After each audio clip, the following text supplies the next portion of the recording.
Happy Sunday, everybody. This is Rebecca with Red True Crime, and it's titled Kada Scott Update, and we are going to talk about Kada Scott. But something just came across my desk that we need to bring light to right now. So we have a missing woman in Greensboro that literally just went missing. They say today. So this lovely lady here is a Miss Mosley. She is known, let's see, Miss Deloney Denise Mosley. She is 42 years old. She is 5 feet 4 inches tall and weighs approximately 325 pounds.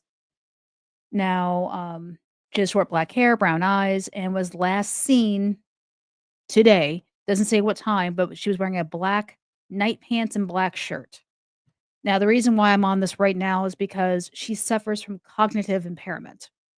And they have not said where she was last seen, which is very frustrating, but the last facility she was at was McConnell Road area and Phillips Avenue well. She, was in a facility out in that area, so she knows that area very well.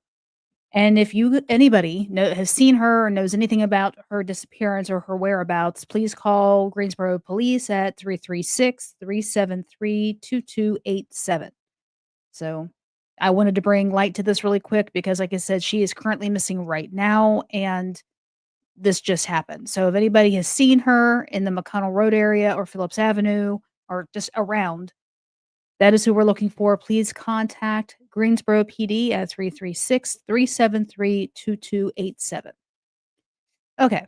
So now that I've gotten that out of the way, and hopefully she is found soon because, adults with cognitive impairments, it's a scary situation because you never know where they're going to end up if they're going to get found. So hopefully they find her. Okay, so let's talk about Kada Scott, this lovely lady right here. And let me take a moment to say thank you for the support, everyone. Thank you for the likes, the comments, the shares, the subscriptions, and keep them coming, please, because especially when we're dealing with missing people, the algorithm picks it up, sends it out there. Maybe somebody sees a picture like, oh, wait a minute, I remember that person. It might have something relevant. They may not even realize is even relevant. So let's get to Kada Scott. Now, there were some updates yesterday, and we will get to that here. But, Kada Scott is a vibrant 23-year-old woman from Philadelphia and kind of person that lights up her room. And she has been missing since October 4th of this year. Now, this has made national headlines, multiple groups on social media, people looking for her. Because look at her, she's beautiful. But the case is very, very odd. And she's, by all accounts, she is close to her loved ones. And her dad, Kevin Scott, described her to reporters as a great person. Now, she did confide into friends and family that she was receiving harassing phone calls leading up to the moment that she went missing. And they were all from an unknown number. And then the police later confirmed this detail, but at the time, no one could have known it was a red flag for what was going to end up happening.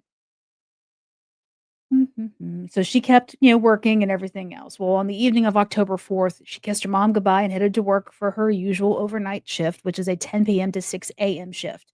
She clocked in at the facility around 10:30 p.m., but here's where things get suspicious. She left early, well before her shift ended, no explanation and no call to her family.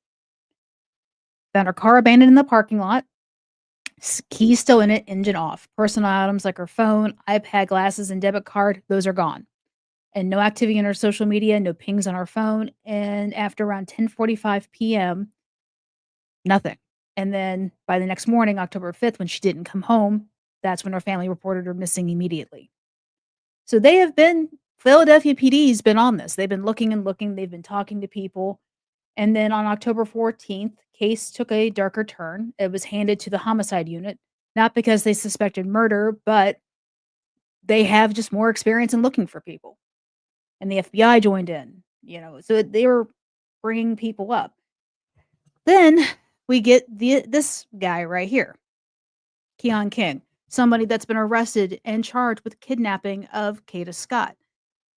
But at this point, they were still keeping her with the hopes that she is still alive.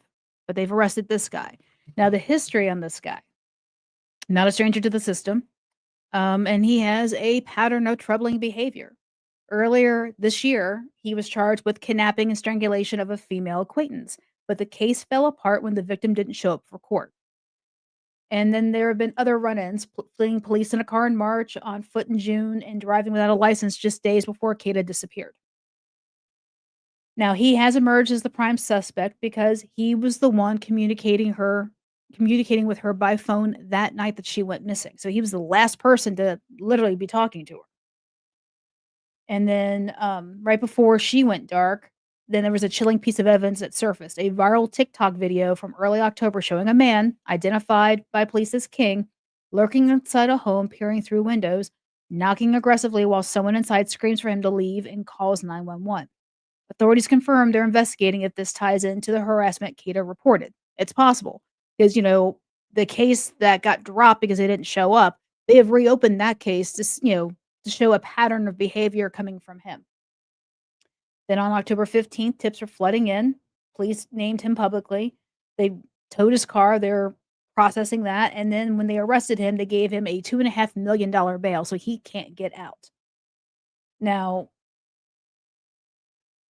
because of all of this, the searching for Kada has actually intensified, and a lot of, searching has gone on at this place right here. Now, this is the Ada Lewis Middle School that's there in, I think, South Philly?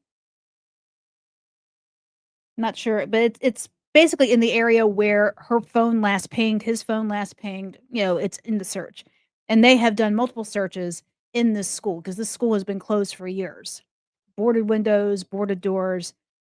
Now, there was a TikTok video that kinda went out, it was a live it was either Instagram or TikTok, don't quote me on that one, but it was one of those, and it was her aunt and some other relatives looking, and you hear in the distance, you could hear somebody screaming for help. Now, they were trying to say that was her, I don't know about that. And then yesterday, the biggest discovery was that female remains were found off the grounds of this school in the woods in a shallow, freshly dug grave. Now, the remains that they have uncovered are female. They have not said it's Kada Scott, but they said it's a possibility it's Kada Scott. So that tells me that they were able to identify that it's a female, a black female, and a young female. And that they said the remains look to be have been there or the remains look to be at least a week or so old, maybe 2 weeks. And she's been gone in, 2 weeks at this point. And nothing has been confirmed, but we do have this statement from the mayor of Philadelphia. So, Mayor Sherelle Parker on the police discovery of the likely remains of Kada Scott. So, notice they said likely. So, they're really believing it's her until they can get an official identification from the medical examiner. That's why it's saying allegedly, likely, these kind of things. And she says, "There are no words that I can employ to remove the unimaginable pain and turmoil that the family of Kada Scott is experiencing with the tragic loss of their beloved daughter, sister, and loved one. However, I am a praying mayor who wholeheartedly believes in the power of God's strength. Pray that God will give the family a certain peace that passes all understanding to meet this moment. The city of Philadelphia is here to support them in any way that we can. We will continue to stay by their side. Respectfully submitted, Sherelle L. Parker, Mayor, City of Philadelphia." So that is what the city is saying. But that goes to a deeper issue. The case of the previous case that Keon King was facing this year for kidnapping, strangulation, and assault that got dropped because the witness and the victim did not show up to court. That speaks to a much bigger issue right there. Because they didn't show up, he got released. And now the district attorney, Kasner, is catching hell for that. They're saying, "Why can't you make people show up? Why didn't you just put a subpoena out there and bring them in?" And I understand that because if you were concerned that these people weren't gonna show up to help with your case, then go get them. Babysit them until they give you what you need. Because at this point, had they been brought in, had they testified, had the case gone to its conclusion, From what I understand, they would have secured a conviction, and he would have been in jail or prison, and Kada Scott would still probably be alive. Well, this case with Kada Scott never would have happened, put it that way. We don't know if she's deceased or not, but this wouldn't have happened. So there are calls for, District Attorney Krasner to be voted out when the next election comes up. Be and I look at this case just like I look at the Amari Jones case in Cleveland and, the girl in Charlotte that was stabbed in the neck. I forget her name. Oh my god, that's terrible. Google. Um,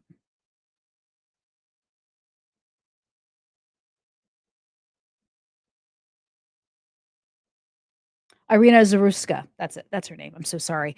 Um, because since Irina Zaruska's case happened, the state of North Carolina, they have made some laws pressing, getting rid of like cash bail, doing more for psych evaluations, these type of things. They're doing more because of what happened on that video in Charlotte, where that woman was stabbed in the neck and was killed by a guy who just happened to run just stab her.